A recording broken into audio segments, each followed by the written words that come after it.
Yo, what is up, people? This is Zero, and today I'm going to review the new movie Coming to America. I actually planned on doing this about like a week or so ago, whenever it came out. I think I watched it the day after, I think. I just heard about it. I didn't know they actually had finished the movie. I mean, I heard that. I seen like from the Super Bowl that this movie was supposed to be coming out, but I didn't know when. Didn't give a date, so here I am doing it now. So, like this kind of Mary movie, I didn't really have too many expectations coming out of it. I just kind of hope that, it kind of lived, it kind of somewhat, honored the original, try not to go too far. But, since Eddie the one that did it, I'm sure it's probably going to turn out just as well as the original. And and I was right. It did kind of remind me of the original, with the 2021 twist. And of course, it starts off with Prince Hakeem, Eddie Murphy's character, finally becoming king after his father died of natural causes. His name was King Kajabi, I think. Played by James Earl Jones. He had that. And the thing I liked about this movie that they had like all the original characters, but they were older. I mean, there's new characters too, but the characters that most of the characters you remember that were had like a big role, like as far as like as far as like being around Prince Hakim's character, were still around. And of course, even though James Earl Jones did have a short part there, it was still good to see him on the camera.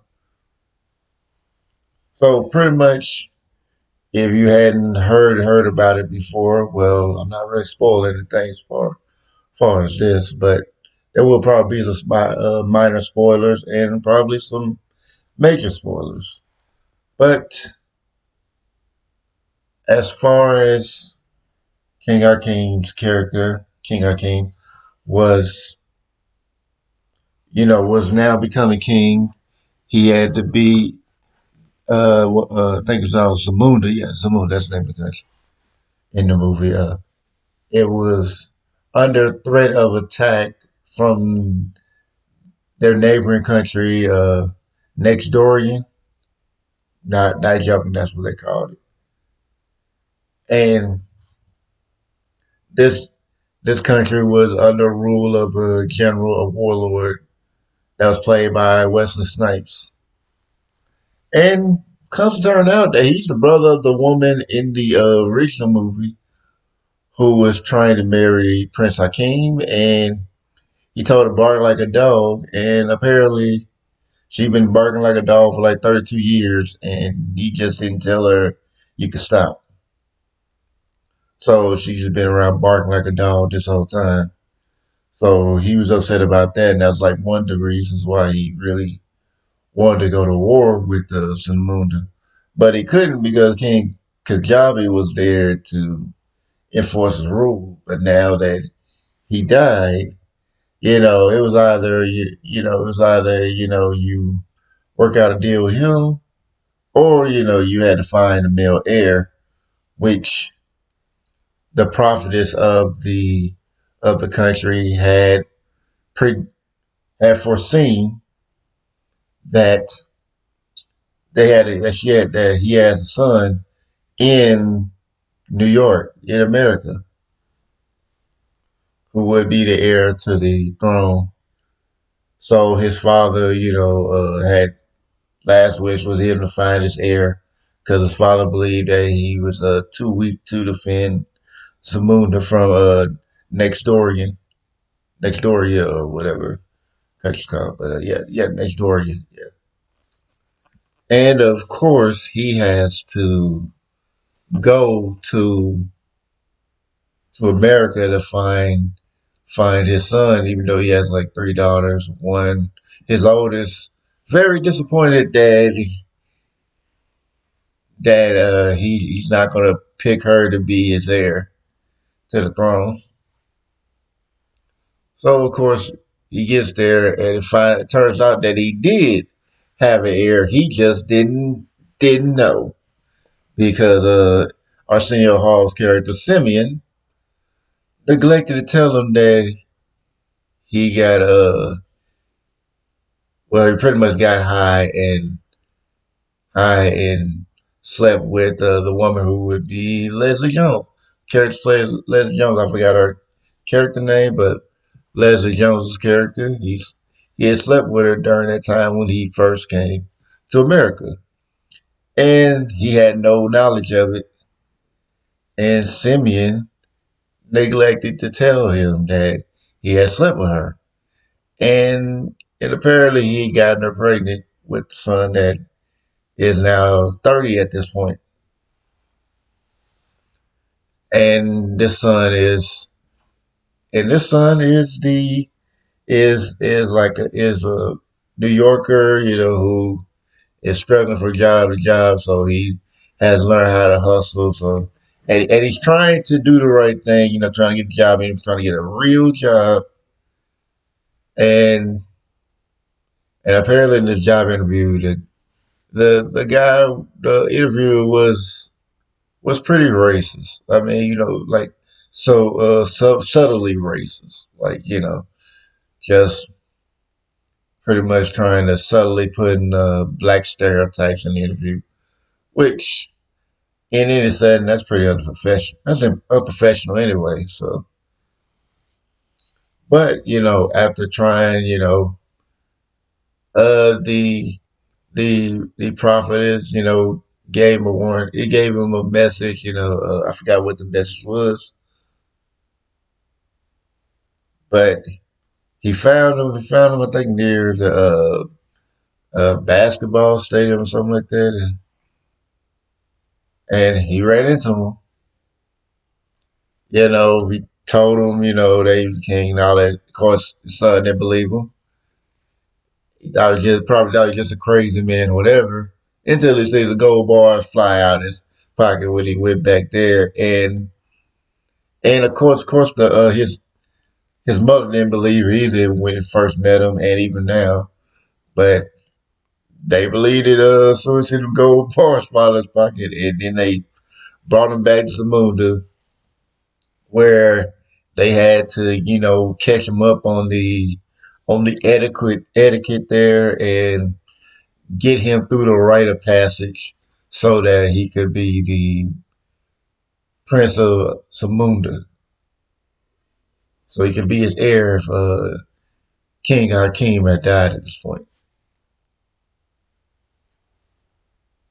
So of course, they could get his style ready and all that, get him all changed and whatever, and the general next door comes and greets him, and brings his sister along, and they have like this whole big show. They were dancing, whatever. They had the drums playing, and pretty much they did their whole own version of the Prince song "Get Off," and the Prince was, well, the future Prince would be, the soon-to-be Prince would be, was very interested in the general's sister. So he's trying to get through the whole rites passage. Why the oldest daughter was upset about him being there because he just brought this dude out of nowhere, and he's like, I've been training my whole life for this, and now you're just gonna push me aside because he's a male. I get that. So as time goes on, he starts to sort of kind of take the same kind of path that his father took.